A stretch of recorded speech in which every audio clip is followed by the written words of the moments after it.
why. Just started, and within minutes, his own daughters got up and walked out of the courtroom. And here's why. I'm going to avoid as many triggering words as I can so this does not get taken down. Here goes. So it starts with testimony from Daniel Phillip, a former escort who says Diddy paid him to be with Cassie while he watched from the corner. Yep, you heard that right. And as soon as the details got graphic, his daughters, all 18 and sitting next to his mother, got up and left the room. They came back, but the moment the testimony kept going, they dipped again. He say he didn't sleep with Diddy, but he watched Diddy and Cassie have sex. During one of these setups and dragging her by the hair for saying the words, "Hold on." And remember the elevator assault from 2016? Yep, that was shown to the jury too. The same video Diddy allegedly paid $100,000 to bury. The guard later testified that Diddy handed him a stack of cash topped with a $100 bill and said, "Take care of this and don't tell anyone." This was all on day one, and tomorrow Cassie herself is expected to take the stand, as pregnant as she is, after years of alleged physical, emotional, and psychological abuse. From courtroom walkouts to buried footage, this trial is unearthing everything. Follow now, because the next 48 hours. I'm a lawyer. I've been talking about the Diddy case, and today was day one of his trial. So last week, Monday, started jury selection. Today, this morning, the jury was officially seated. There are 8 men and 4 women on the jury, and then there are 6 alternates as well. I believe 4 men and 2 women. So opening statements have happened after the jury is seated. What opening statements are? The prosecution gets up and the government prosecutor gives a speech and says, this is what we are going to try to prove, and this is the case against this defendant, yada yada. And then the defense attorney gets a chance to stand up and give their large speech. And there's no witnesses on the stand, there is no objections allowed or anything. It's just your introduction of the case. So prosecution goes first, defense goes second, and then we start the trial. So the prosecution started talking and said, we are going to prove in this case, which is how it's presented in the courtroom, we're going to prove in this case that this is a violent man, that he has committed a lot of heinous crimes against people and has a pattern of doing so, and he is a dangerous criminal and committed racketeering and everything that he's been charged with. The defense stands up, and their response in their opening statement was actually a good defense, saying, yes, you will see that this man is probably violent in a domestic relationship and that he has, some freaky sex stuff and sex tapes going on, but those are state crimes, domestic violence, and that is not what's being charged in this case. So their argument is that he's not guilty of these charges. That would have to be a separate trial. So all of this is being said to the jury. Diddy's attorneys also say in their opening statements that it's not illegal to be a freak. Like, he can hire sex workers, he can do this and that. That's not a federal crime. So those were the opening statements. There were 2 witnesses that took the stand today. The first, his name is Israel Flores, and I'm going to be referencing some notes because I can't remember all of this because there's a lot. Israel Flores was the first to take the stand. He was the security guard at the Intercontinental Hotel, which is the hotel where we see the video of Diddy and Cassie. So he takes the stand. He gets interviewed first by the prosecution, who is asking him questions. They've very likely already practiced all of this. And in his witness time on the stand, they showed the video in court, the full video that we saw the clip of with Diddy and Cassie in the hotel room. Mr. Flores gives his entire recount of everything that happened that day. He said once he intervened and approached Diddy and said, I'm the security officer and this needs to stop. There's clearly some sort of altercation going on. Of course, I'm sure, believing that it's a domestic dispute, it's a man and his girlfriend.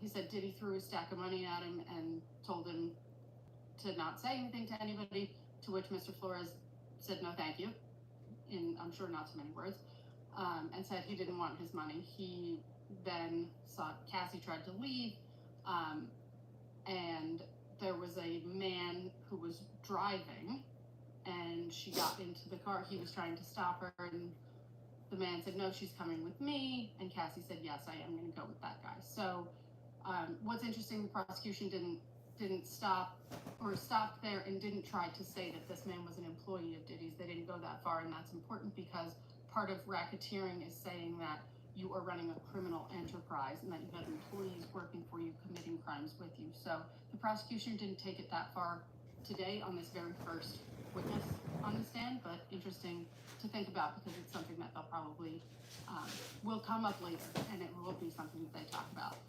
Mr. Flores was then cross-examined by Brian Steele, who there wasn't much to note on that cross-examination. He tried to state that Flores's memory may not be exact as to what happened because this was like 9 years ago, and Mr. Flores kind of came back and said, you know, I can remember every detail, and he named a lot of details that, you know, or indicate that he's remembering things correctly. So there was that. Second witness on the stand, his name was Daniel Phillip. He is an escort and a sex worker, and first encountered Diddy and Cassie in 2012. That he was called to go to their hotel room, noting that she answered the door. She was in like a costume.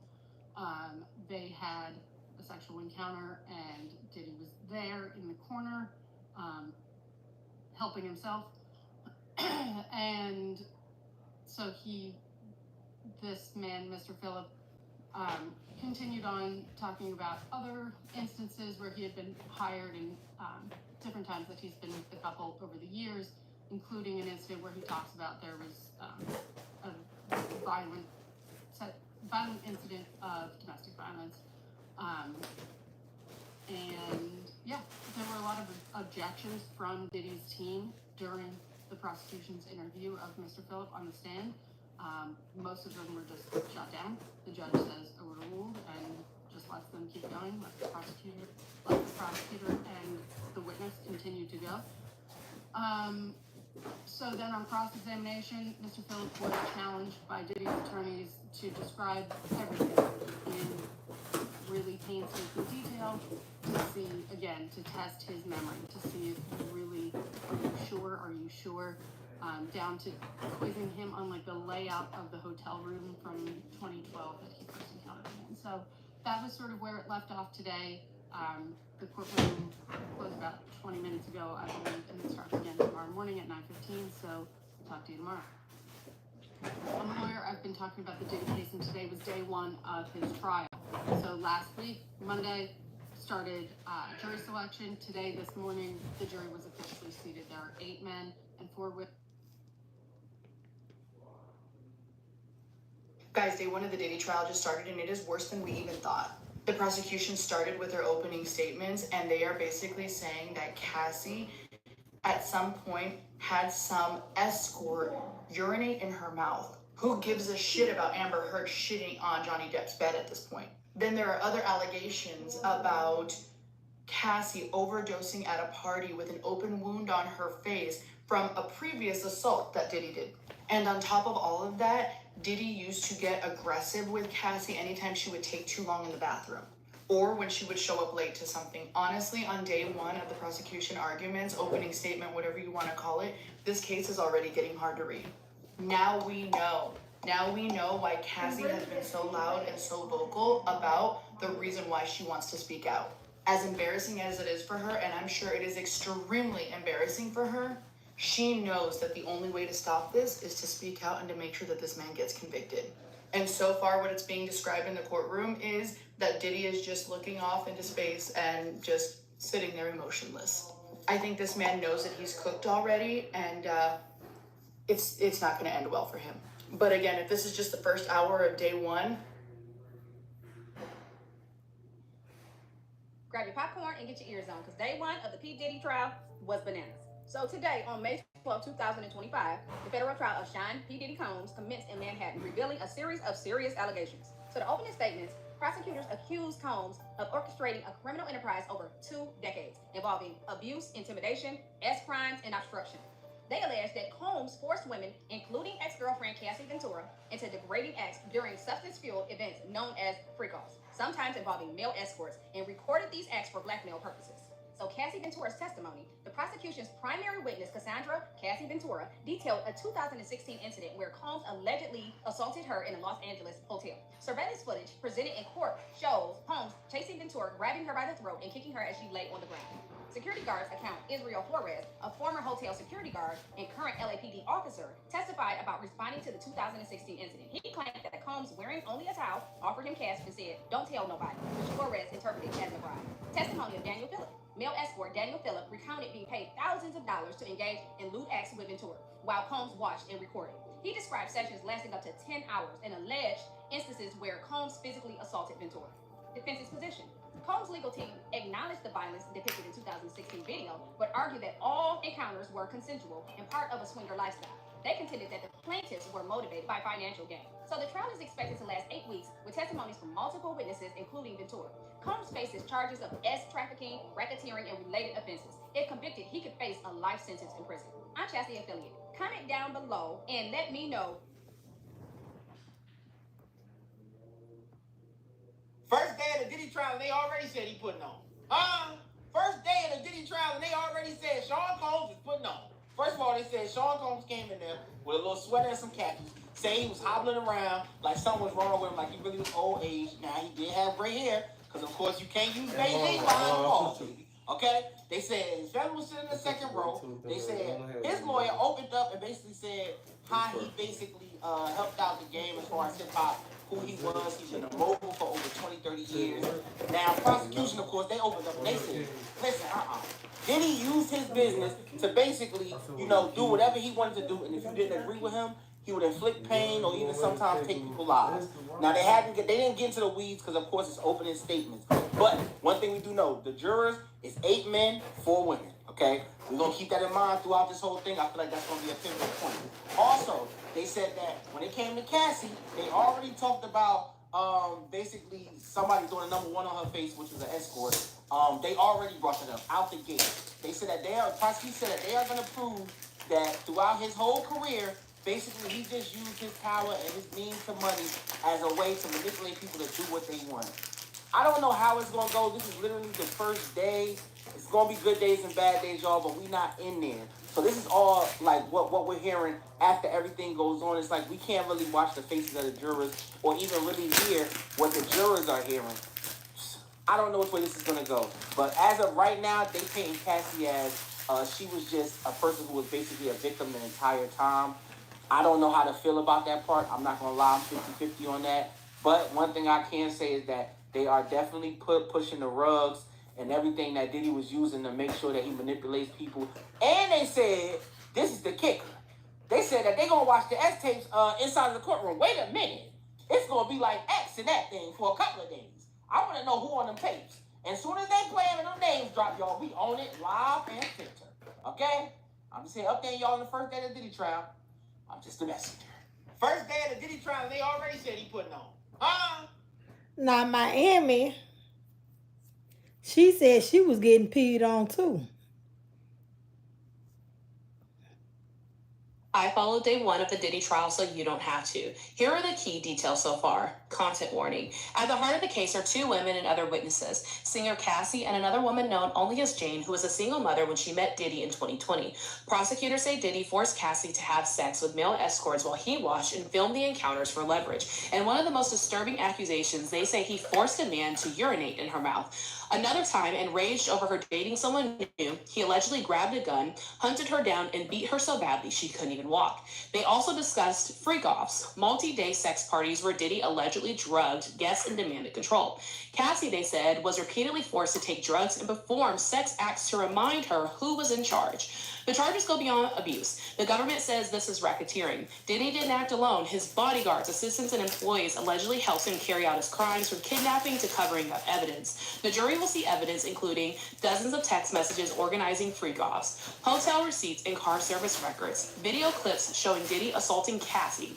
In their opening statements, Diddy's lawyers didn't even deny all the allegations. They admitted that he assaulted Cassie in 2016, calling the footage indefensible, but insisted this case isn't about trafficking, just a messy, toxic relationship. They even joked in court saying baby oil isn't a federal crime.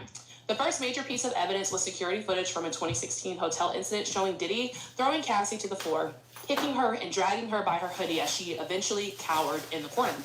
The first witness to testify was hotel security guard Israel Flores, who's now an LAPD officer. He described Diddy as devilish, claiming that he tried to bribe him with a huge wad of cash and then attempted to grab a security guard's phone to erase evidence. But Flores refused and even pinned Diddy against the wall when he got aggressive. Diddy's lawyers cross-examined him, questioning why he didn't add certain details to his report. Now, the next person to testify was Daniel Phillip, a male escort who was hired by Diddy. His testimony revealed even more of the control Diddy allegedly exerted behind closed doors. Phillip described receiving specific instructions from Diddy during sex acts with Cassie, including when to O, when to E, and how to role play. He said Diddy watched her and watched him from the corner masturbating, sometimes stepping in to assault Cassie. One night, Phillip said Cassie appeared to be completely passed out, half on and half off of the couch. He said he saw Diddy be violent towards Cassie, but never intervened. At the time of this video, the defense was cross-examining this witness, and I will provide more updates as they come along. I followed day one of the Diddy trial, so you don't have to. Why is Diddy's daughters at his trafficking trial? So Diddy's trial started today, and if you want a full report on that, I talked all about what played out in day one on the Kempire YouTube channel. So today was a productive day when it comes to the Diddy trial. They've selected 12 jurors, and they started with their opening statements, and they had even 2 witnesses take the stand. What stood out to me was the fact that all of Diddy's children, except his youngest, Love, attended, including his baby's mothers.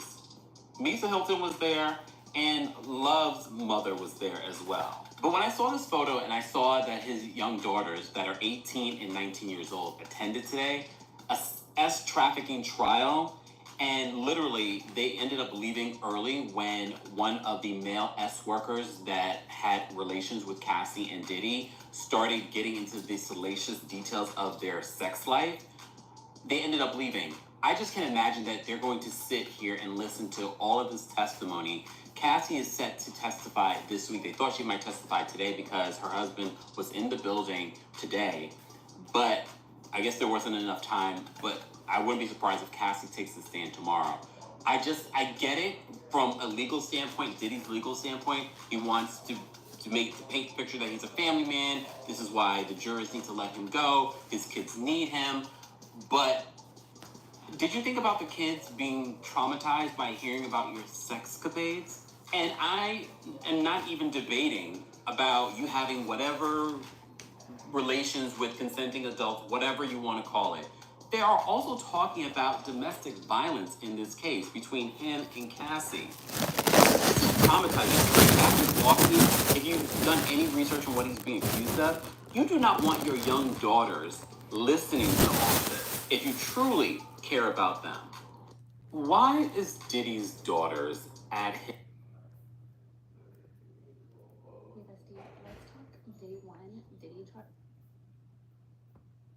With like Lindsay Lohan and even Winona Ryder in the 90s, when there were these high-profile cases, they used these opportunities to dress a bit more demure, a little bit more elevated, very put together. So they're trying to send a message that they are put together in real life and that they are not guilty, but they also use it as an opportunity to create noise about fashion, making these statements. And so also bringing in a different narrative into the conversation around the trial and all this talk around, fashion.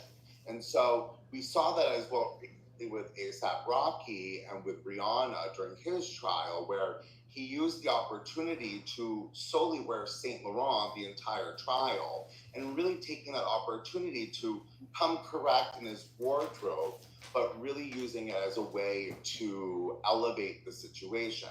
On the flip side of that, though, you have situations like Harvey Weinstein and what we're dealing with right now with Diddy, where you have people who are perceived in pop culture as egomaniacs, as big dogs in the industry.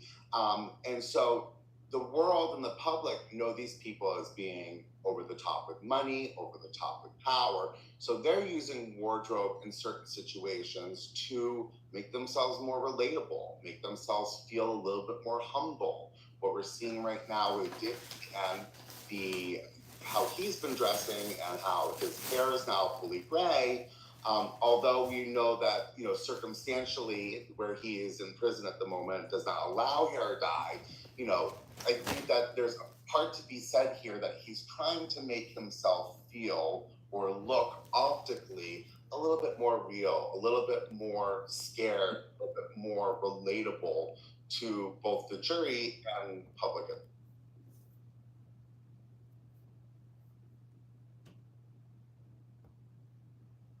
Now, as we all know, Diddy's trial started today, and the security guard and a male escort gave testimony. But for me, hearing how you can see his team is about to set up their case and build it around Cassie being an equal participant in all of these situations, and how, yes, we acknowledge that their relationship was toxic, but she was a willing participant in said relationship. Having to hear them recap about how the ex worker talked about how he urinated in her mouth, that wasn't the most heinous thing to me. What I found absolutely despicable and disgusting was the fact that his teenage girls was at that trial and listened to that testimony. Like, how sad is that? How sad is that to have that outlook on your father? Because after hearing that, I don't care what nobody say, I would never look at you the same. I would never look at you the same. And not only that, just knowing that if Kim was here, if their mother was here, I don't think she would have her children sitting in that courtroom. And it also goes to show how he still does have the mothers of his children under his thumb and under control, that the other two baby mothers was present at that courtroom. And it's also going to be interesting to see L.B. Shore on the prosecution's side testifying against Diddy, while his own biological child, Quincy, is choosing to support Diddy in the courtroom. Like, this trial, y'all, is going to be something. And I feel like the way that his team is going to create their case and tell their story, especially since Cassie is a star witness, and tomorrow she's supposed to testify tomorrow before she has her child, because she's pregnant, she's doing day now.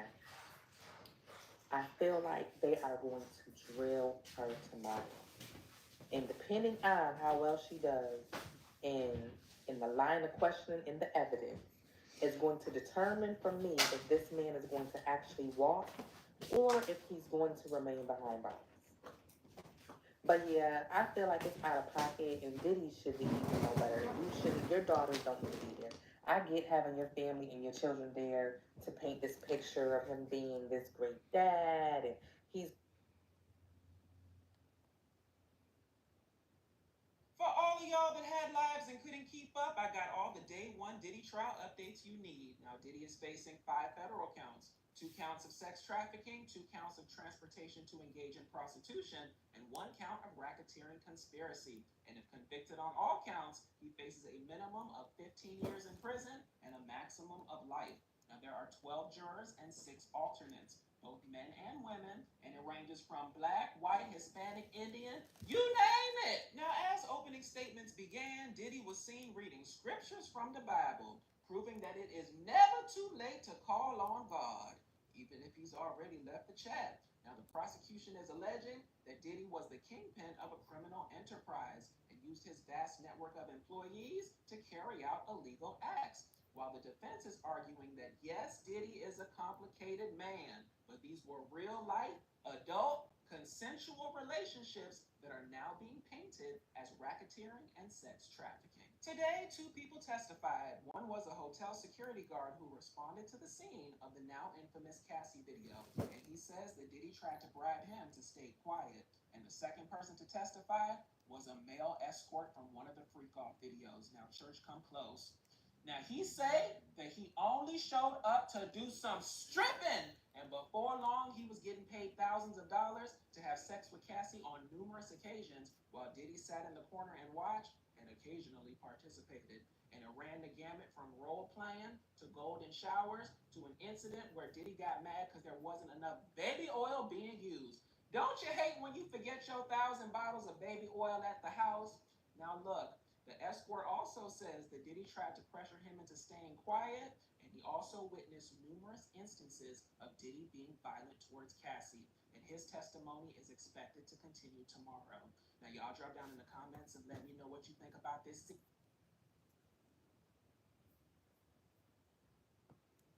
Diddy is going to get off. He's going to walk free. Prosecution is leading with all of this Cassie stuff, right? The tape of the hotel footage when he was doing what he did to her, some of the freak-offs that they were involved in, the male escort, bodily fluids. You heard what happened. But he's not on trial for anything that he did to Cassie. So if you want to start with the best, you want to predicate your case on the best evidence that you have, and that's the best that they have, he's going to get off. He's not on trial for any of that. And we obviously know he was a POS boyfriend. He likes to put his hands on women. We know that he's a freak. But clearly the money and the power got to his head and turned him into somewhat of a monster. Like, we all know that. But does that equate to federal prison time? I don't think so. And I think that they probably would have done better keeping this shit in the state court, because I can see some of these things being state charges. However, federal charges, I don't think are going to stick. I don't really feel like they have that much of a case on him. Yeah, some of the stuff is horrific. It's gross. I can't imagine how it's going to be for Cassie to be on that witness stand, pregnant, and having to relive this BS. But I think he's going to go free. He is going to get off. He's going to walk free. His number 2 is taking the stand. His name is Daniel Phillip. He is a male stripper who was paid to have blank with Cassie. We thought the first officer's testimony was bad. This one was even worse. Claimed that Diddy dictated every single thing that Cassie, which was typically red lace and heels at all times. That he would see Cassie completely passed out after these events. And when she didn't listen to what Diddy told her to do, he would drag her by her hair and tell her, B-word, when I tell you to come, you better come now, not later. And when Daniel Phillip was asked why he didn't intervene to protect her, he said because Diddy's bodyguards were in the other room and he was fearful for his own life. All of this was going on while Diddy was taking care of himself.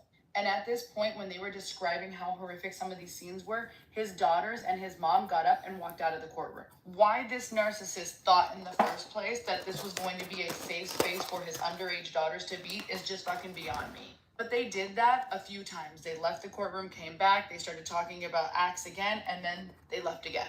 They knew what the allegations were. They knew what they were faced up against, and I don't know if they thought that day 1 was going to be softball for them. But as explosive as it is already, day 2, I can't even imagine.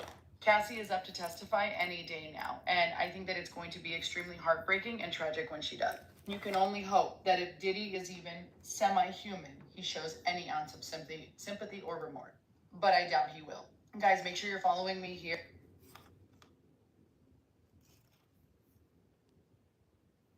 One of the Sean Diddy Combs trial began in New York. He faces 1 count of racketeering conspiracy, 2 counts of sex trafficking, and 2 counts of transportation to engage in prostitution. Alright, here we go. I'll be reading the day-to-day updates on this trial, so you don't have to. So you can sit back, listen up, hit subscribe, let's go. Here's Diddy's family walking in. Diddy's children are also there in court. Here's a picture of Diddy greeting his children with a thumbs up.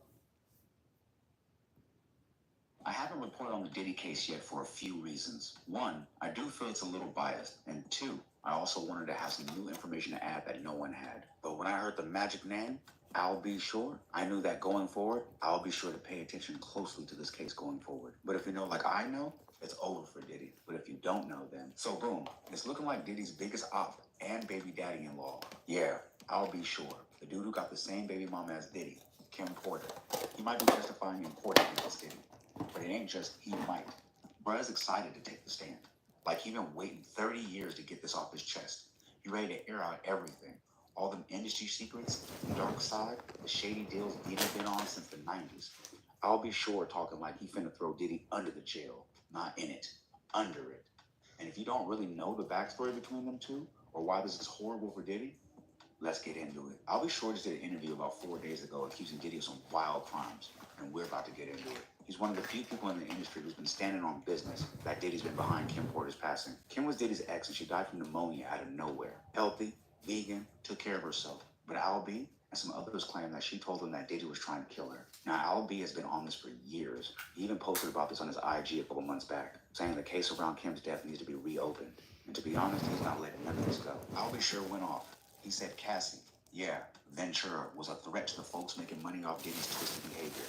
Then he straight up said Kim Porter was taken out because she was about to do what Cassie ended up doing, exposing all the dark industry mess, light a fire under them boys. He said that's what kicked off this whole avalanche, this downfall we watching play out now. Diddy going down, Satan getting dragged into the courtroom. Then he said, we gotta honor Kim's memory. The pain she went through, the truth she tried to put out there herself. Not this fake book making up her last words. Nah, that's cap. And he wasn't done. He warned lawsuits are coming. Big ones for the folks trying to drag his name through the dirt. He said, me and Kim was talking just a few days before she passed. She was healthy. We was cool. Just close friends. No funny business. We was talking about our son and celebrating his wins. And he closed with a message. We gotta keep pushing for justice. Everybody who had a hand in what happened to her, they need to be held accountable all the way to the fullest extent of the law. Now, this is the last dude you want on the stand talking bad about you. If they call Albie Shore in to testify, that means they're looking into more than sex trafficking. They're looking into Kim Porter's actual death. And maybe that coma that Albie Shore said that Diddy put him in. They're digging into real dirt. Murder, violence, all the wild stuff Diddy did allegedly behind the scene to control Kim's life and keep other men away. And Albie ain't done. He's got a book dropping September 9th, exposing 20 to 30 years of Diddy being violent towards him and other men that have been around Kim Porter's life. So whether it's on the stand or in them pages, he's ready to spill everything. While on Fox 5 a few days ago, Albie Shore confirmed the rumors. Yup, prosecutors really did reach out and ask him to testify against Diddy. He said it out loud. He's been subpoenaed. And he didn't stop there. Albie went on to make some heavy accusations. I haven't reported on the Diddy case yet for a few.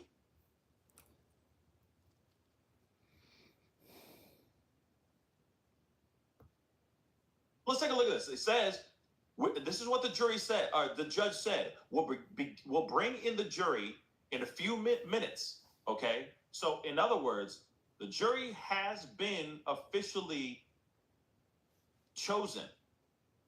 So while we wait, and of course, he was supporting his stuff. So, 12 minutes ago, okay, at 10:17 a.m., jurors are seated. The judge says, welcome back. This is a U.S. versus Sean Combs, or this is U.S. versus Sean Combs. We will be providing lunch for you in the jury room. We will not release your names to the public, as they should not. Clerk swears in jurors. I don't think you understand how big of a deal, because here it is. As soon as, we ain't done yet, clearly we ain't done yet, because there's a lot to talk about, guys. There's a lot going on. And the reason why I give a damn about this trial is not only taking this guy down, if he's found, like, if he really did do these things, I want to hear the evidence, right? I want to hear the proof. I want to see all of it. All of it, right? I need it. I need it, right? I need that proof. But I'm also interested in the people that are going to be brought in for questioning.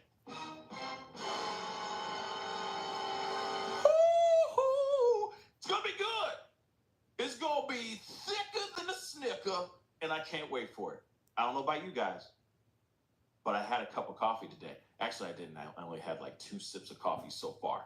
Okay, I'm just high on life. I'm high on a trial that's like this. We're going to see in real time if this man is as monstrous as they've been painting him out to be in the press, or okay, I need a friend in general, but I need a Baby, when I say the first day of trial, woo, it was jam-packed, y'all. Get up here.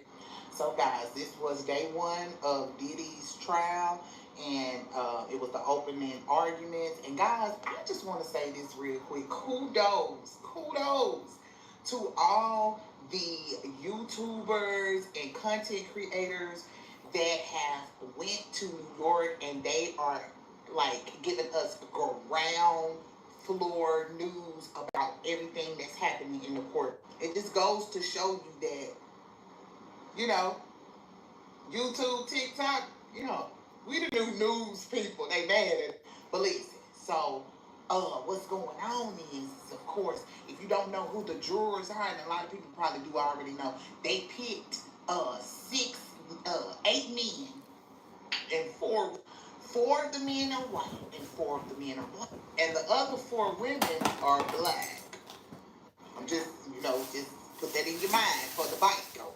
And so the defense is trying to put out there that yes, he may be a DV person, and we're gonna admit that. But the prosecutors are saying that he does these heinous crimes, and they are highlighting a lot of things that goes on in his bedroom, and the witnesses is starting to be called and stuff. Nisa, his baby mama, Justin, I think that's Justin's mama was called. They said, listen, Cassie was there. The dude that is suing the Rodney dude was there. But it was a star-studded courtroom, baby. And again, they were just saying how he, how different he looked and all of it. Of course, he gonna look different. He ain't got the maintenance stuff that he can keep up to look how he used to look. Child, they even said Jag was out there. People was out there doing interviews of Jag. And so, yeah, so everybody is covering this right now. So right now, what's going on is, again, the opening arguments. They are going to be probably start calling people. Whoever goes first, I think the prosecutor does their spiel first.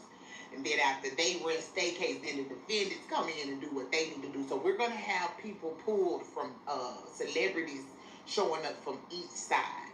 And again, it is amazing to see all my fellow content creators that I'm working with now and even watched back in the day be a part of this historical trial, because this is, y'all, Lord, everything that he done did in his history, this trial definitely gonna go be one of them. But y'all tell me what y'all think in the comments, y'all. Ooh, Jesus.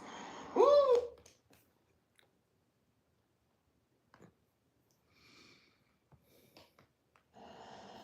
So this Diddy trial is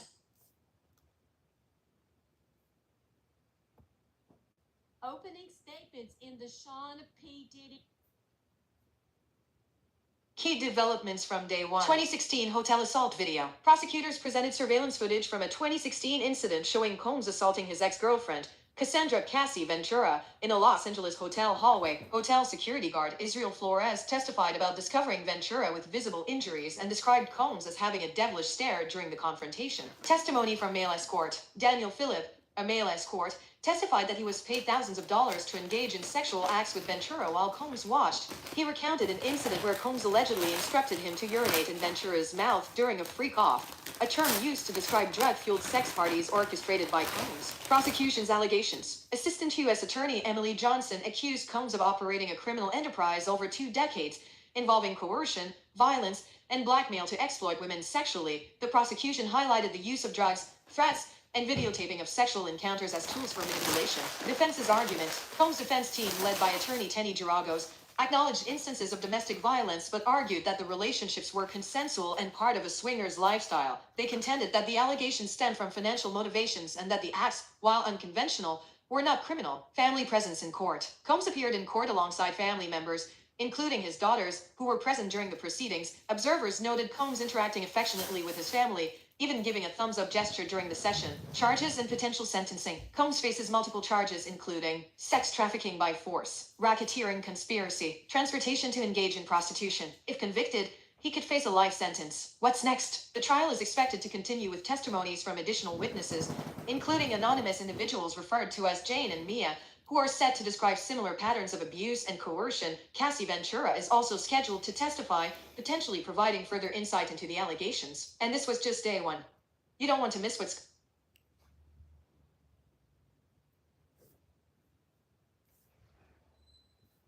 People have already been paid off. P. Diddy's trial has officially begun. They're still doing opening statements right now, but what I found really interesting is they have just said that witnesses have already received settlements. So the prosecution have started off the opening statements. They have basically said that Sean Combs, in the eyes of the public, is known as an icon. He's known as a businessman. But what you don't know and what you're about to hear is about 20 years worth of crime. They then went on to explain that Diddy didn't act alone. He had a team of people who would help him. This includes kidnapping, arson, D-rugs, sex crimes, especially his bodyguards. They instantly then dropped in Cassie Ventura, but they've made a point of saying that Cassie is not the only woman who suffered the wrath of Diddy. They've made it very clear that Diddy did not act alone. He had a team of people who were happy to facilitate things and help him, especially his bodyguards. They are focusing on two women, one being Cassie, one being Jane Doe. They have dropped in and referred to the freak-offs, calling them King Knights, and that basically Diddy had staff to organise them, including flights, hotels, and even lubricant. We know that Jane Doe was a single mother who fell in love with Diddy in 2020. Diddy rather got Jane Doe quickly involved in freak-offs. Jane Doe thought it was a wild night one-off thing. She was wrong. Jane Doe has a massive case against Diddy, even as recent as a year ago. She lashed out and actually hit Diddy. He retaliated, got himself into a house, caused a load of commotion and kicked her to the ground. The photographs of a house and other things are in evidence. Prosecution have confirmed that that hotel footage between Cassie and Diddy is definitely being seen. It is definitely in evidence and the jury will be watching it. Diddy also allegedly offered a hotel security member $100,000 in a brown paper bag in $100 bills. But it does make you wonder, where are these people? Where are Diddy's team that they speak of? Where's his bodyguards? If they facilitated and helped, they should be in court too. If they're claiming that he didn't act alone, then they have to answer for their actions, surely. And if that security guard accepted the money, he should be brought in as well. Prosecution have said that some of his employees will be given their testimonies, but this is people who have alleged crimes against Diddy. We know one of them is his personal assistant, and we know that another employee...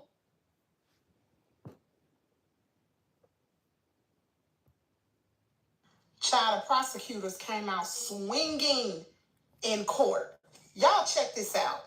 According to the prosecutors, Diddy made an S-worker urinate in Cassie's mouth during a freak-off. Y'all, that is so daggone nasty. Lord have mercy. At least according to the federal prosecutors, who came out swinging it, knocked it out the park. Now, opening statements are underway in the Diddy S-trafficking trial in New York City, and the feds are laying out their case against the Bad Boy Records founder, making some graphic allegations. Now, the assistant United States Attorney Emily Johnson is running point for the prosecution now, and she told the jury Diddy forced Cassie to have sex with male escorts while he watched and recorded. Child, they painting a vivid picture, aren't they? Now, ain't nothing wrong with having his own preferences. That's not what he in court for. Now, let's listen to the rest. Now, the feds say that Diddy called the parties with male escorts freak-offs, wild king nights, or hotel nights. And they say his staff organized transportation and lodging and set up rooms with lubricant and lighting, paying the S-workers with cash and providing drugs. Now, prosecutors claim at one freak-off, Diddy made an escort here in Cassie's mouth. They say Diddy was directing every step of their sex parties, and he expected the woman to appear like they were enjoying themselves. Yeah. Now, the feds also brought out that this started when Cassie was 19 years of age with a hit single, and they claimed Diddy often got violent with her. Now, instead of them showing the clip, they talked about how Diddy flew into a rage when he found out she was seeing other men, brutally beating her, kicking her in the back, and flinging her around like a rag doll, and blackmailing her by threatening to release a video of her having sex with male escorts. So basically what they are doing now is trying to paint a picture of Diddy to the jurors that he is a violent man, and this is why some of these acts occurred, because he drugged the women, he beat them, he had workers, he trafficked them. So they are painting a very vivid picture for the jury. Now, prosecutors also brought up another alleged victim, a single mother who started spending time with Diddy in 2020. They say she started falling in love with him before being exposed to the party.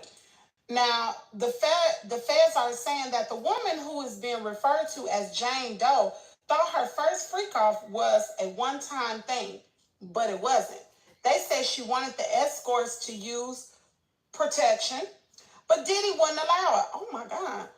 And she took drugs to make it through the parties, Lord. The Fed says she vomited during one, but Diddy forced her to keep going. Y'all, this is so daggone sick. Lord, if I was just think of you as a juror on this case. Guilty. Now, the prosecutor went on to paint other pictures. They said that Diddy's former employee, who is his ex-personal assistant, Mia, will also testify about how Diddy forced himself on her and put his hand up her dress. And, oh, child, you can just read that for yourself. I ain't reading that. Now, they say Cassie will also be one of the people who's going to testify, as well as some of the escorts, including one who allegedly saw Diddy assault Cassie and drag her by the face, doing a freak-off. Now, Diddy is charged with 5 federal counts, 2 charges of trafficking, 2 charges of transportation to engage in prostitution, and a single count of racketeering conspiracy. Now, y'all know he pled not guilty. They offered him a plea deal. He rejected it. And his defense says the freak-offs were consensual. So there is an uphill battle. The burden of proof is really on the prosecution, and they have to make the jury see just not he just went nasty, but to actually talk about, or to have them to see that he violated or committed all these charges being brought up on him. Anyway, this is just day 1 of the trial. Drop down in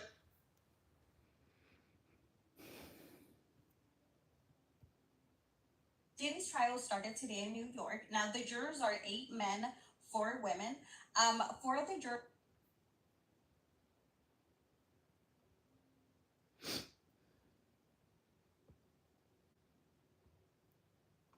Okay, day 1 of the Diddy trial is officially wrapping up.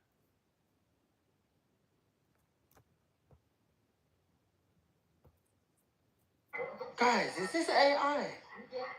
No way is this P. Diddy now.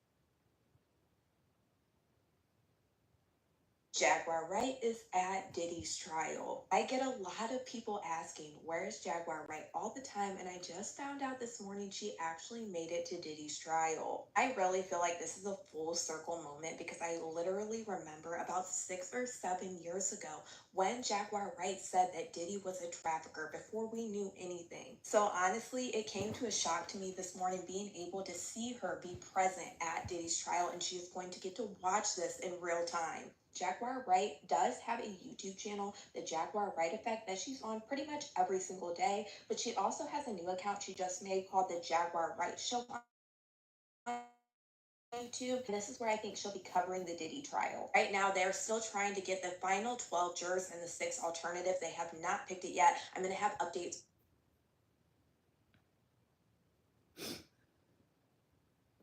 Live from New York. Live from New York.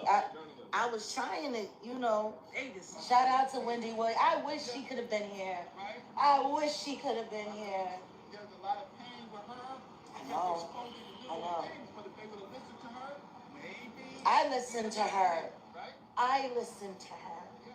So I watched, and the beautiful thing is it's mostly women recording. I know. Right? I watched Tissa.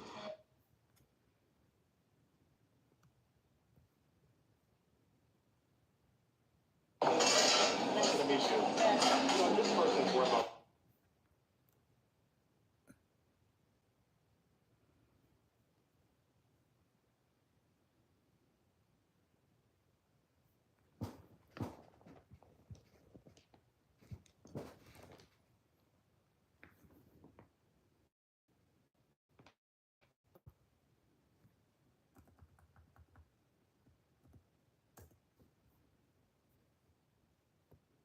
Girl, why is the Diddy trial not being televised? Don't worry about that. I got you. I'm an attorney, but I'm not your attorney. That's important here. But it doesn't matter because I am about to be your new trial bestie, and I'm going to be giving you updates on the Diddy trial, basically explaining to you things in a way that makes sense. Let's get back into why this isn't being televised. Diddy was charged federally. The feds got that man. And the case is taking place in federal court. Young Thug, Georgia. Georgia brought them charges against that man, state court. So the same things that go on in state court are not the same things that are necessarily allowed in federal court. Think of it this way.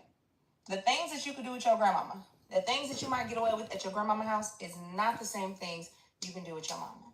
So that's really why Diddy's case is not being televised. 2 different places. Back tomorrow.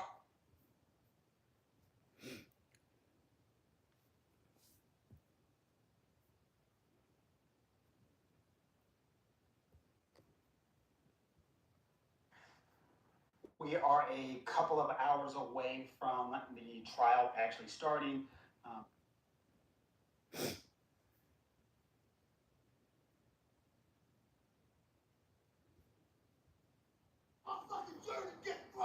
Oh, shit. Bruh, this is wild. So the Diddy federal trial just started, and the prosecutors came out swinging. I'm gonna break it down for y'all real quick. According to the prosecutors, Diddy wasn't just living a superstar lifestyle. They said he ran a criminal operation behind the scenes. The charges: unlawful transportation, serious trafficking offenses, and racketeering. And allegedly, they said this went on for 20 years.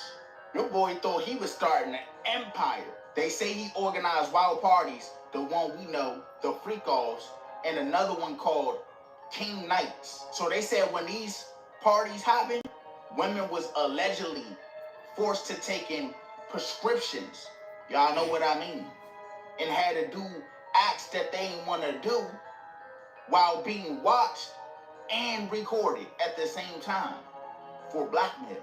So one of the women being Cassie, which is Diddy ex, says she was assaulted multiple times and she had to do the acts.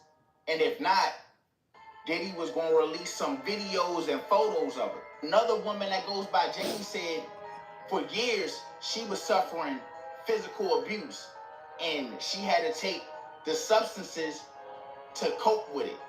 She was forced to take it. Y'all, this.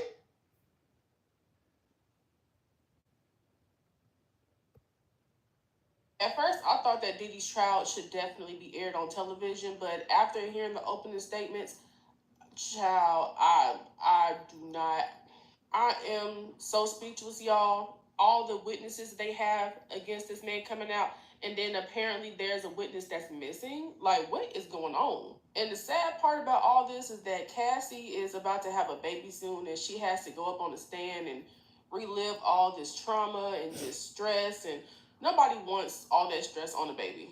And y'all, these opening statements are wild. Like the things that they have against Diddy and the fact that his kids and his mother are in the courtroom, all the evidence and the witnesses that they have, and the witnesses are definitely going to be saying a mouthful. I would be super surprised if he got off, but honestly, I don't think he's going to get off. Like, it's deep, y'all, very deep. But y'all, it's about to get wild. Like, the things that these witnesses are about to say on stand and everything that's about to come out.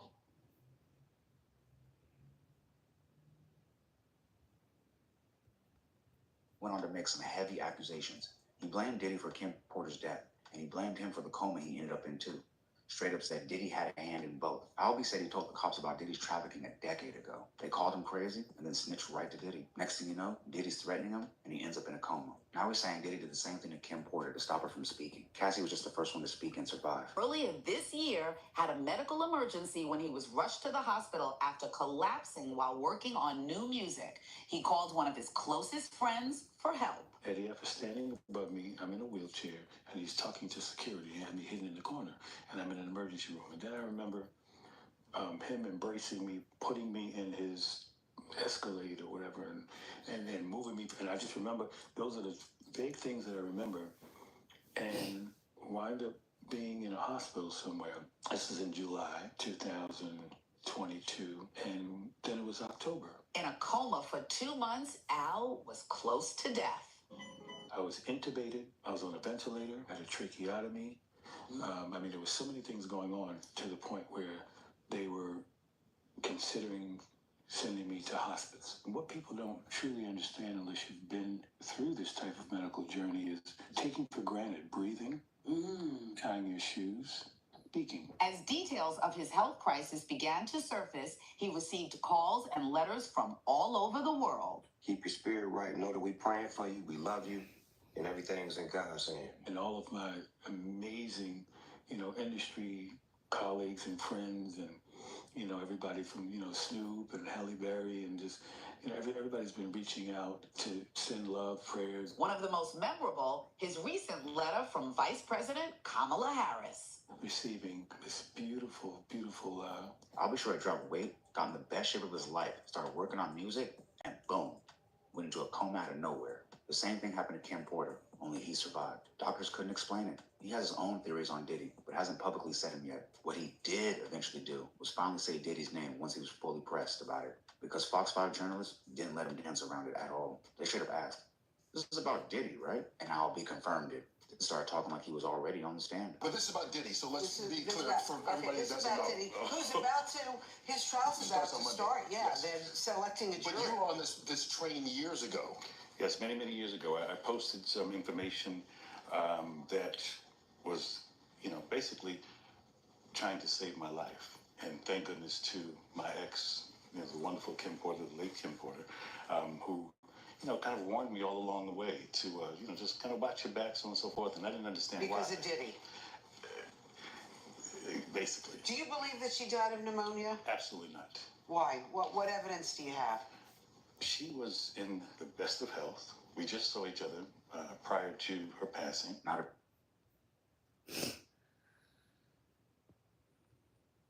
The jury just heard from the first witness, and it looks like we found out who took a video of that surveillance footage. His name is Israel Flores, and he was the security guard at the Intercontinental Hotel in March of 2016 when the incident took place. Israel says on March 5th, around 11 a.m., instant services called him about a woman in distress on the 6th floor. He went to look at the live footage. He said he saw a man pacing back and forth in the hotel hallway. And when he got off the 6th floor, he saw Diddy sitting in a chair in his robe and socks, and he was acting strangely and giving him a devilish stare. As for Cassie, he said she was cowering in a corner, covering her face, and he told them, if you guys are going to argue, you have to go back to your room. At this point, the video footage that we had all seen had already happened, but Israel Flores hadn't seen it yet. Prosecutors then showed the surveillance video to the jury, and afterwards, Israel said that he had recorded it on his cell phone to show his wife, because otherwise she probably wouldn't believe him. A second video was then shown to the jury, which none of us have seen, and it shows Israel Flores trying to calm Diddy down while he was yelling at Cassie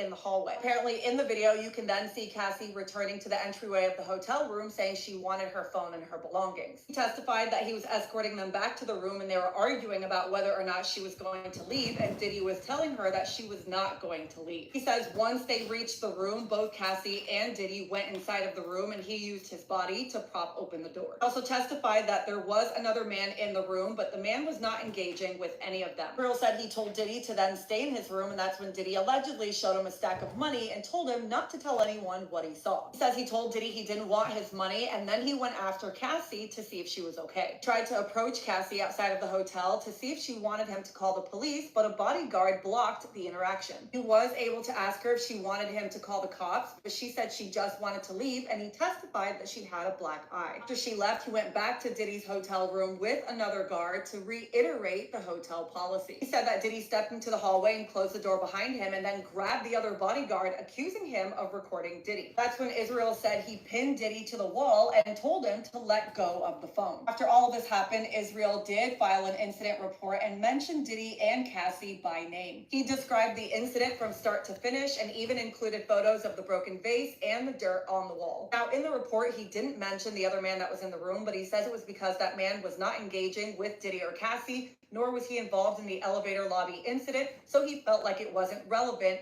in the report. That was everything that happened with the process.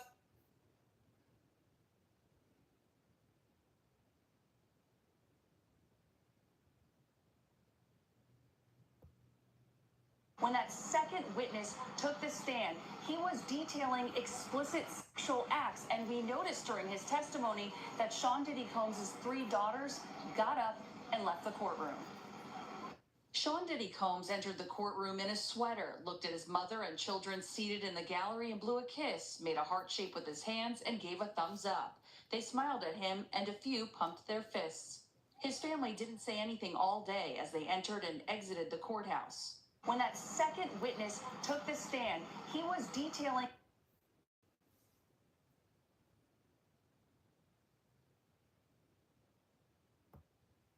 Hold on tight, folks, because the plot is thickening and the curtains are about to be pulled back on one of the most dazzling distractions of our time. Imagine this, the glittering Met Gala, where Hollywood's elite come to strut their stuff, sip champagne, and bask in the glow of a million flashing lights. But here's the twist. While the world was fixated on designer gowns and who was wearing what, something far darker was unfolding just a few miles away. Enter Cat Williams, the comedian who isn't afraid to speak the uncomfortable truth, warning us all that the night's festivities were nothing more than smoke and mirrors, a calculated diversion from the chaos brewing behind closed doors. While we were obsessing over Kim Kardashian's outfit and debating whether Beyoncé was truly the queen of the night, Diddy's criminal trial was quietly kicking off on the same exact day. Coincidence? Not so fast. This wasn't just another year at the Met. This was a carefully crafted spectacle to distract you, to keep your eyes off the courtroom where Diddy, one of the most powerful men in entertainment, was facing some of the most disturbing charges to ever rock Hollywood. And as Cat Williams so boldly predicted, all the lies are about to be exposed. For years, Diddy has been the face of luxury, power, and influence, a fixture at every Met Gala. He was there year after year, soaking up the limelight, strutting down the red carpet like royalty. But this year, poof, gone. Instead of making his usual dramatic entrance, Diddy was locked behind bars, watching as his empire began to crumble. Was he there to celebrate fashion? Number, he was in a federal courtroom, preparing for a trial that could unravel some of the darkest secrets the industry has ever known. And the real kicker? The Met Gala went on, completely ignoring the elephant in the room. Usher? There. Lewis Hamilton? Front and center. Even Simone Biles made a cameo, all while Diddy's fate was being decided just a few miles away. It was as if Hollywood's elite were in on a secret, using the gala as a smokescreen, a way to keep the spotlight off the trial. They wanted you to look at the fashion, the glamour, the who's who, while the real story remained buried beneath the glitz.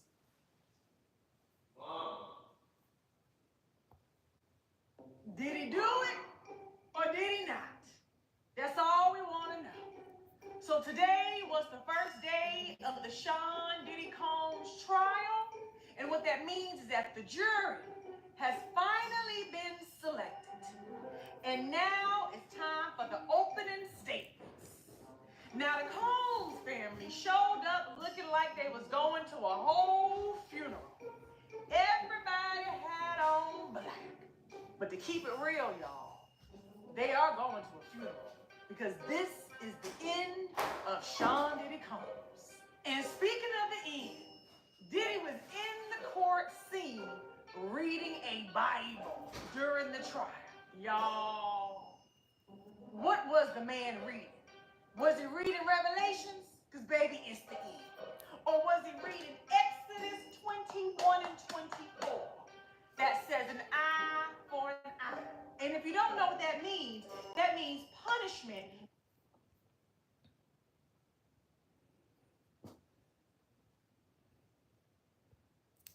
Day one of Sean Combs versus the USA was a total shit show, and I can guarantee y'all he will be found guilty.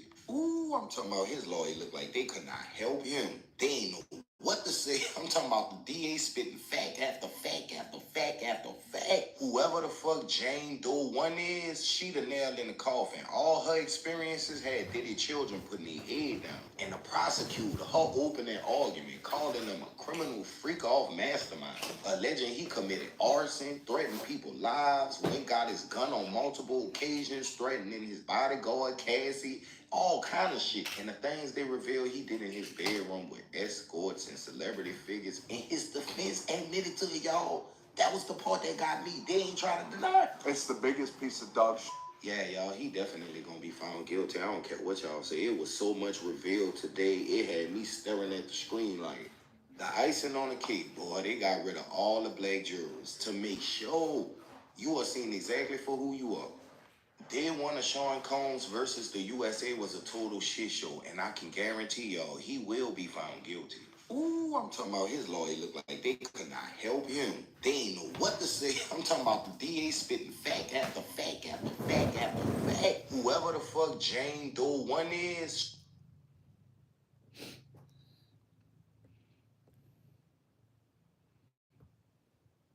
Okay, so it's a lot of speculation about who the Jane Doe is in Diddy's trial. Which, for those of y'all who don't know and y'all haven't been paying attention, I am covering Diddy's trial right now. So if you nosy, I'm Law and Order certified, and I'm reading all the transcripts from what's happening inside the court, because since it is a federal court case, cameras are not allowed inside, so y'all will not see clips of what happened in court like y'all saw with other cases like YNW Melly, Young Thug, etc.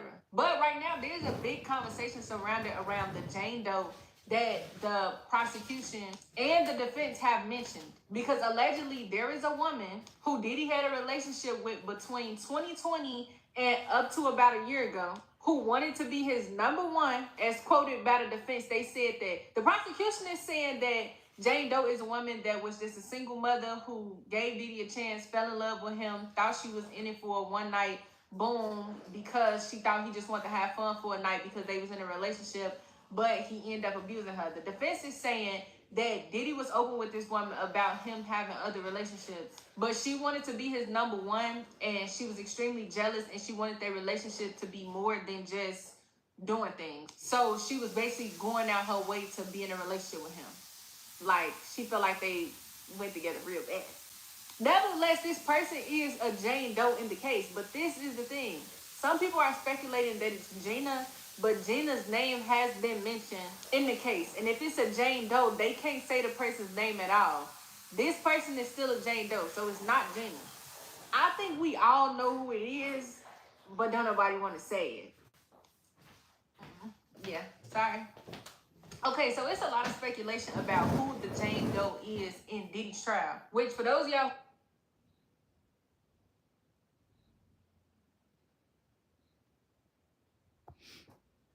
I haven't reported on the Diddy case yet for a few reasons. One,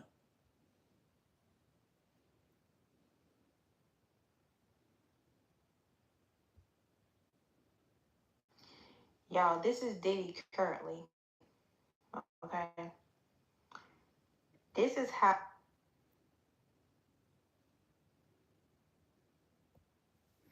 Ready? Hey guys, I just wanted to check in really quickly. The last time I posted here, I was headed into court, and as y'all know, they take your phones while you're there.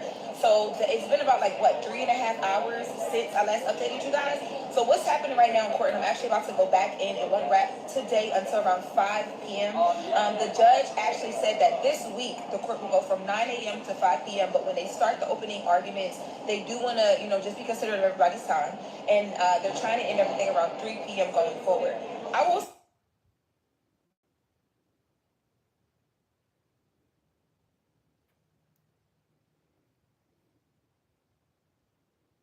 Diddy, mother.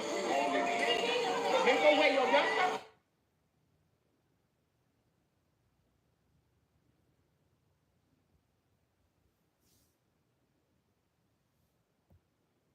Diddy is going to go into that exact same type of formation. So just like Epstein, if you recall, that case had very, very big names as well. We didn't get too deep into that one because obviously we couldn't because he was no longer around. So that just closes that up. Right. But with Diddy, I mean, even though I can tell you that whatever you see in the media or you see in the news or whatever, a lot of it isn't true. And I can tell you that because I was obviously on the inside with R. Kelly's case, and I would just sit there half the time and be laughing because it's just so not true. So I appreciate that I'm able to talk here, about the reality of, unfortunately, what our world is seeing and what's going on. Inside Diddy does not know what he was about to get into.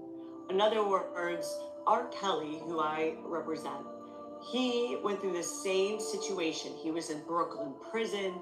He had experienced those prison guards. He was in the, as they like to call it, the special housing unit, which is nothing like we in the public would think the special housing unit is. So these individuals go from, having everything literally at their fingertips, to begging to make a phone call to their lawyer, to begging to have some type of food that's edible. I mean, it's real. The special housing unit is the shoe. It's isolation. So Robert went through it as well, R. Kelly, and I am confident that P. Diddy is going through that as well. And it just messes with your mind. P. Diddy is charged with RICO, okay? What is that? Well, basically what it means is he is the head of an enterprise. And this is how they're gonna start getting everybody else who is similarly situated in this type of, like I said, this kind of architecture, right? They're gonna just plug people in. So the charges are pretty much exactly the same. Some of the allegations are a little different. Initially, everyone was thinking that Diddy's cases only had to do with adults. So that's a big, significant difference, which we all know now that there's lawyers who have come out representing alleged victims who were as young as 9 years old, okay? So the allegations, and listen, in Robert's case, the one I did in New York, it had no kids at all. But everybody just automatically links that in their head when they hear that, oh, they're being charged with what? So let me get back. The RICO charge has P. Diddy up here, which is exactly where R. Kelly was, right? They're the head of what we call this enterprise. Everyone underneath them, i.e. security, housekeepers, limo drivers, buddies of his, anyone on the payroll, they're here. They make up the conglomerate of Diddy's enterprise, right? I.e., the allegation is they allowed for things to happen for the benefit of the head person, i.e. R. Kelly or Diddy, right? And then from there, there's got to be an underlying predicate felony. There's got to be something that they can attach R. Kelly to or P. Diddy to. And in Diddy's case, they've got a couple felonies listed, including arson, things that you wouldn't expect to be part of an enterprise. but they need to have that. So they must have connected one of those crimes to New York, and that's how he is now in New York, in the federal court, just like Robert was. They connected something to New York. And coincidentally, they both ended up in the same place. I say this all the time, like they should talk to us who went through this before. We walked these steps before. There's so much, it's almost impossible to get everything together in an appropriate way, in a timing that's necessary to prepare. We were coming into court within weeks, just before, even before the trial started, getting hundreds, if not thousands, of pages of discovery. Do you know how impossible that they just pile it on? So I would tell them, and I'm sure they're anticipating this, but they can't possibly fathom what the government has, because the government in a federal case doesn't have to tell them until they put the witness up on the stand. Literally, they could hand over the discovery, which is like the police reports or videos or whatever, at that very moment. Now, fortunately, I think we might have got him in the morning, okay? But who the heck has got time to do all the proper research in the morning?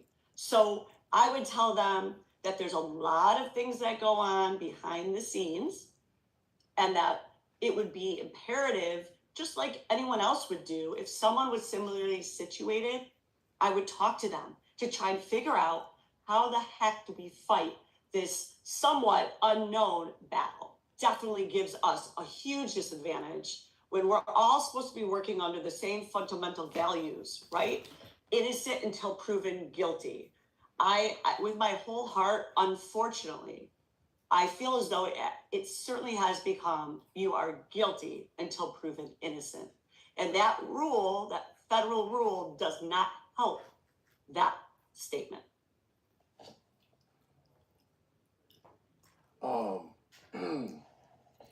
You know, I said before, I find it to be, I feel like it's going to be very, very difficult for him to get out of this, which means, like, if he does, something drastic happened. But yeah, I said before, he's probably going to start naming names. Right now, they were trying.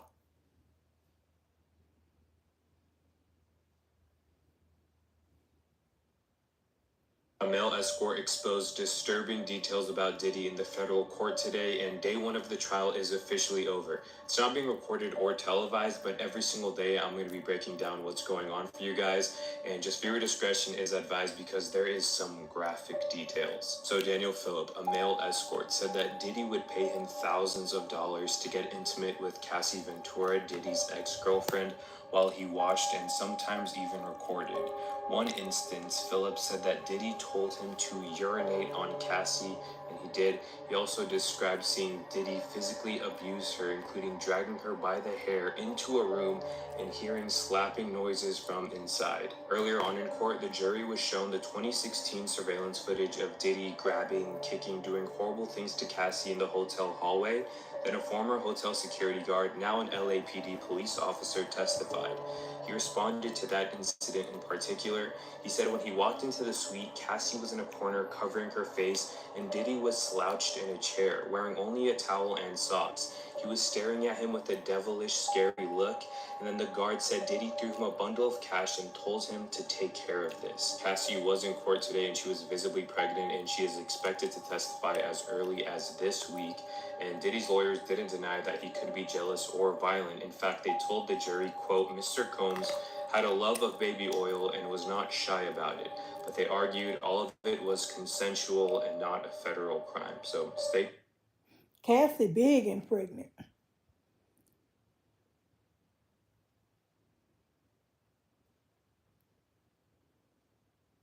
Now, I know Diddy's defense is that all of his activities were legal, but the thing about it is his babies being in that courtroom, especially his little girls, and hearing about all of their father's proclivities is not healthy. And I know technically they're legally grown, but those are little girls. And to hear that your father treated women like this, although it's the reality and it's the truth, and he's saying it's consensual, but regardless, some of that foolishness, it's too much for them baby girls to be hearing. And I wish that he would tell them to stay home. I understand there's value in them showing up and being supportive, but that even feels like exploitation a little bit, right? Exploiting their presence and using it as a means of gaining sympathy from the jury. It's just too much. And again, I do understand that technically they are by age legally grown, but those are still baby girls, and we have to keep. So this will be part one of me telling how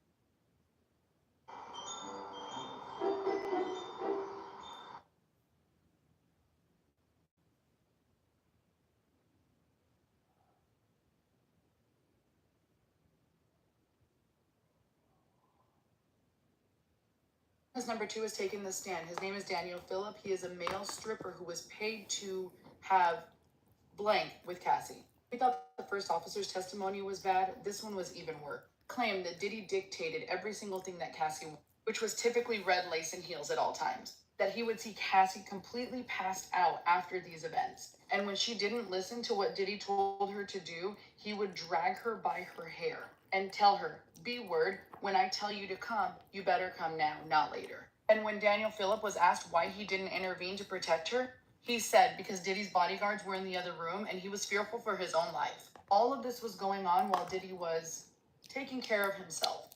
And at this point, when they were describing how horrific some of these scenes were, his daughters and his mom got up and walked out of the courtroom. Why this narcissist thought in the first place that this was going to be a safe space for his underage daughters to be is just fucking beyond me. But they did that a few times.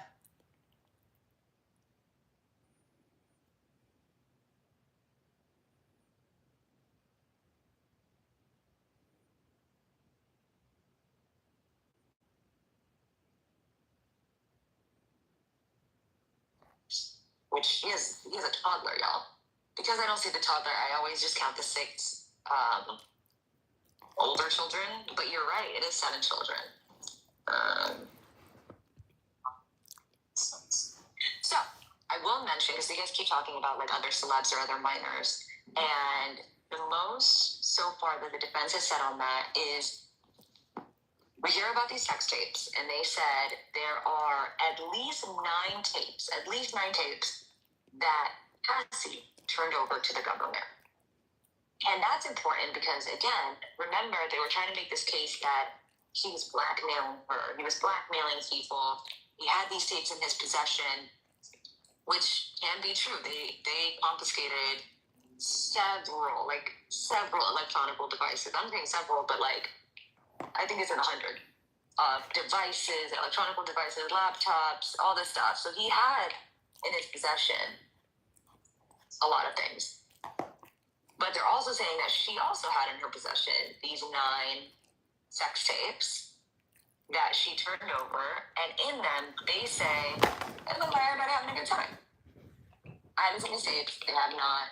The only in that document that I'm talking about, his attorneys were having trouble viewing those tapes because they said they had 2 meetings where they were shown the tapes in an agreed upon location, and the government pulled up the laptop, showed them the tapes, but they weren't able to send it to them, not even through a secure server. And I understand that because when we talk about sexual abuse and we talk about domestic violence, there are times where the victim could be putting on a happy face, right? who could be like very scared of their aggressor or their abuser to not show it. And that could be misconstrued. Like I will even say, when Cassie's lawsuit came out, and as detailed as it was, was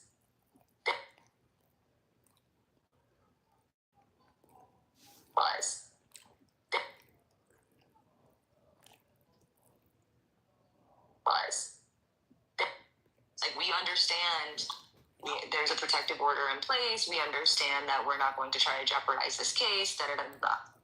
We're back.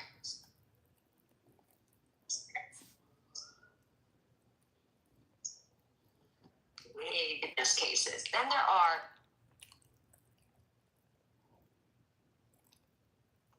Okay, day one of the Diddy trial is official.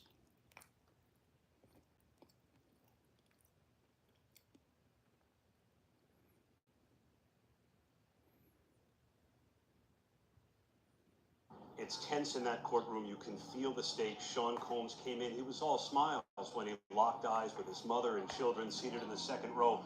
But then he had to listen passively as federal prosecutors laid out the case against him. They said he committed crimes for 20 years, including coerced sex and other acts of violence, kidnapping, arson. The defense said there were no such crimes. And so the opening statements really laid bare how each side plans to make the case. The defense is going to say this was just about Sean Combs's sexual preferences. They may not be everybody's cup of tea, but he led a swingers lifestyle. These were consensual threesomes.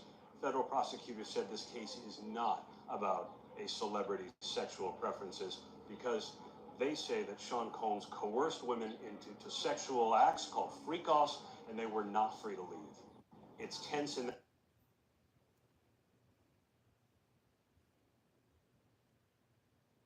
Y'all, Cassie pulled up to New York City pregnant, powerful, and peaceful. But don't get it twisted, y'all. She didn't come to play. She came to testify. Now, she's the only woman in this big trial using her real name. Everybody else is anonymous, but not Cassie. She said, yeah, it's me. I said what I said. Now, give me the mic or the subpoena. And let's not forget that she hit him with a lawsuit back in 2023 and walked away with the bag. Now, she's here for justice. Jury selection just started, and baby, the courtroom is giving hip-hop history class. The judge came in with his Dre beats, and one of the jurors said they bumped Tupac. Like, we're really watching a federal trial? A federal rap trial at that, unfold in real time. The government said Diddy's running an entire enterprise of abuse. This is not a tabloid moment. This is real charge level. And here's the gag. One of the key witnesses, victim 3, vanished. The feds say they can't find her. She's missing. Radio silent. So now Cassie's testimony just got even more crucial. This woman is pregnant, unbothered, and still pulling up to hold him accountable. We don't deserve her at all because the level of accountability and fearlessness, she's really teaching her daughters a very powerful lesson. Cassie's showing up and she's showing out. And I hope Diddy's team pack their prayers because if that woman takes the stand with her full chest out, it's about to get real federal real fast. Stay tuned. Stay seated.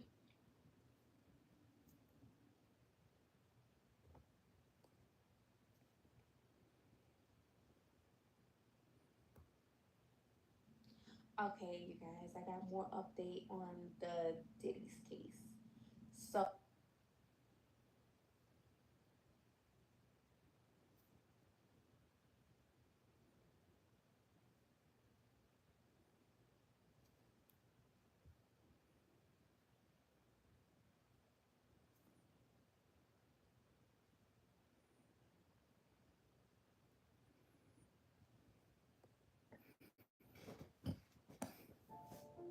Hey, my besties. I told you I would do it. This is the day one recap.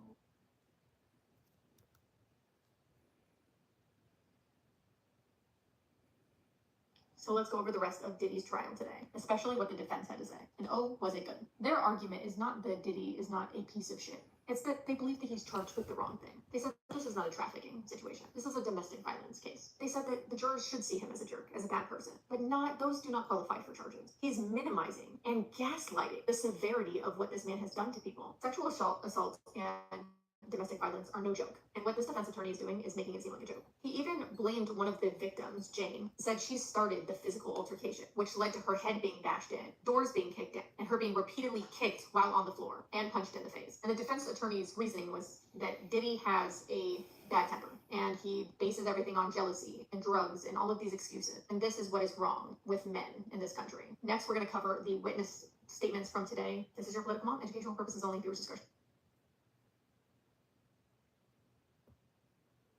Diddy's trial started today in New York. Now, the jurors are 8 men, 4 women. 4 of the jurors are white, the rest are non-white, and they're between the ages of 30 to 70 years old. Now, Diddy has a fleet of lawyers. He has 8 lawyers with him, and in the courtroom, it also includes his mom and his children. Now, the opening statement started with prosecutor Emily Johnson, and she said that while Diddy was a larger-than-life artist, mute, and businessman, he committed horrible crimes, including kidnapping, arson, drugs, crimes, and bribery. And Emily said that Diddy didn't do these crimes alone. He did it along with his bodyguards, chief of staff, and other people that worked for him.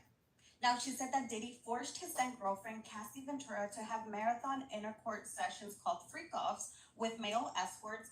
And while that was happening, Diddy was pleasuring himself, but he also recorded those interactions and threatened to release the humiliating videos when he would have a fight with Cassie. And Cassie says that those tapes are souvenirs of the most humiliating nights of her life. Like there was one freak off.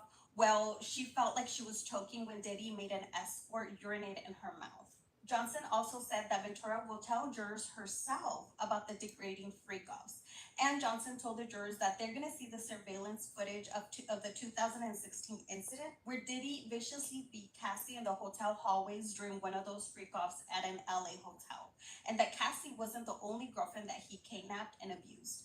Emily Johnson also said that Diddy paid $100,000 to bury that video of him assaulting Cassie at the hotel in LA. Now, the defense opening statement was made by Tenny Garagos, and she said that Diddy is a complicated man, but this case is about love, jealousy, infidelity, and money. It's a case about voluntary adult choices made by capable adults in consensual relationships. And Garagos said that this isn't about trafficking, it's about DV, and that Diddy does take full responsibility of the DV. And she said that having a kinky life doesn't make anybody a criminal. Yeah, it's gonna make the jurors uncomfortable to hear and see some of these videos, but they're there to judge about what the government proved that they charged him. That the videos of the freak-offs will prove that the women consented in being part of these sessions. And she also went on to say that loving baby oil is not a crime. The first witness is Israel Flores, and he's a police officer in LA, but he was a security guard at the Intercontinental Hotel in Century City during the March 16, 2016 assault. So he said it all started when he got a call saying that there was a woman in distress on the 6th floor, and he saw the woman, and he saw a man that he identified as Diddy in the courtroom, and he said that Diddy had like a devilish look in his face, but Cassie looked scared, and she was wearing a hoodie, she was covered up, and she just kept saying that she wanted to leave. But Diddy offered a stack of money that later on turned out to be like $100,000, and he just told them to take care of it, meaning like get rid of the tape. And when he was in the hotel or like the manager's office, he thought people were recording him, Diddy thought. And he went into a fit of rage where the security guard had to pin Diddy to the wall to calm him down. And this is where the jurors saw the 2016 videotape of Diddy assaulting Cassie. Now, the second witness is Daniel Phillips. He's a male escort, and he testified that he was paid to have relations with Cassie while Diddy watched. And he described the first encounter in 2012 when Cassie handed him a few $1,000s to rub baby oil on her and give her a massage. Then they had intercourse while Diddy watched in the corner and pleasured himself. And he said that Diddy would sometimes tell them to keep using baby oil, like they weren't using enough. And of course, Diddy would record these sessions. And at the end, Diddy asked him for his driver's license, took a picture of it, but the way he said it felt more like a threat, like, he better not say anything. Daniel said that he was paid between $700 to $6,000 for sessions with Cassie. And he said that once Cassie seemed to be like very intoxicated and Diddy sent him home. And in those times where he sent him home, he wasn't really paid for anything. And he testified about once being present when Diddy beat up Cassie because he called her and she told him to hold on, and that angered Diddy and he assaulted her. He assaulted her by throwing like a bottle towards Cassie, and then he grabbed her by the hair and then dragged her into the bedroom. And he also testified about another time when, after having intercourse with her, out of nowhere, he could hear Cassie yelling, I'm sorry, and he could hear someone being slammed around the room. After that, Daniel told Cassie that she was in danger and that she just really needed to get away from him. And he said that he never went to the police because he was scared of Diddy, especially after Diddy took a picture of his driver's license. So that was the end of today. He's expected to testify again tomorrow. And once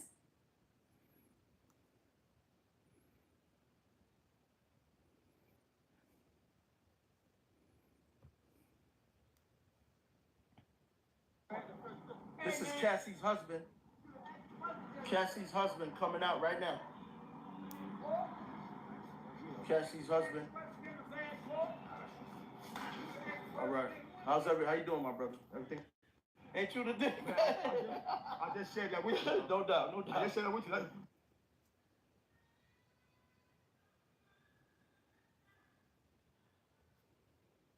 He looks completely different.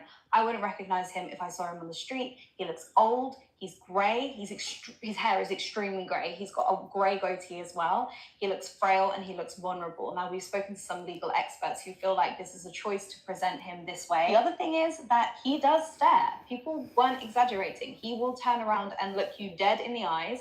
He scans the crowd to see who's in there that he hasn't seen before. He picked us out because it's the first time the BBC it's the first time we've covered for the BBC, me and my producer, and he turns around and he stares, and he doesn't glance at you, he stares at you in your eye for a sustained period of time, which is interesting. I've never experienced that before. And then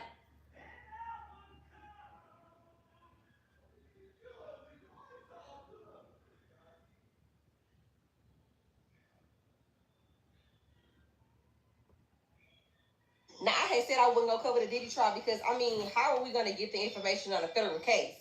But, child, somebody then got me hipped and linked me up to something. So let me go ahead and give you a little recap on what I done learned about today. Now, they say his defense team is stacked, but he is up against an all-female prosecution unit. Today, in opening arguments, they stood up and said, the man is a monster, okay? Diddy's a bad boy, and we ain't talking about the record label. They say he been raising hell, slapping ass, taking names for over 20 years. They say he having these freak offs and he paying people not to tell him. They said a man is pushing lies, drugs, and threats, and by the end of this trial, you're going to see it the way that we do. The defense got up and said, hold on, wait.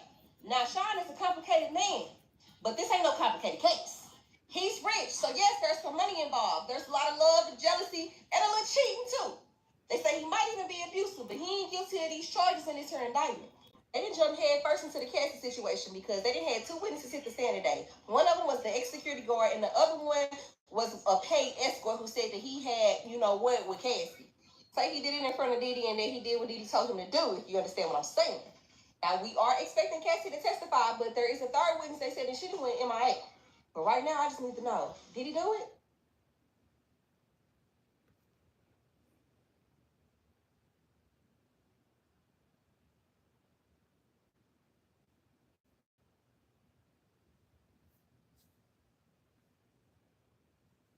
I want to say I'm sorry.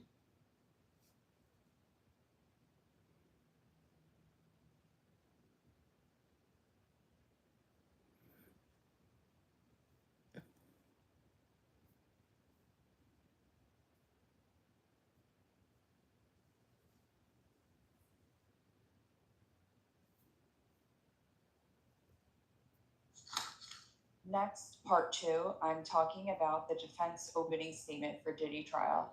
So here, this was long, okay, I'm not gonna lie. It started out with saying that this is a complicated man, referring to Sean Combs.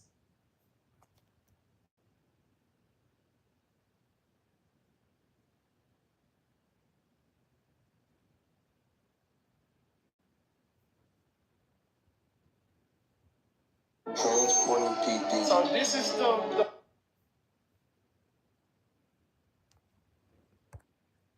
Y'all subscribe and hit the like button. And follow me for more updates on Diddy case.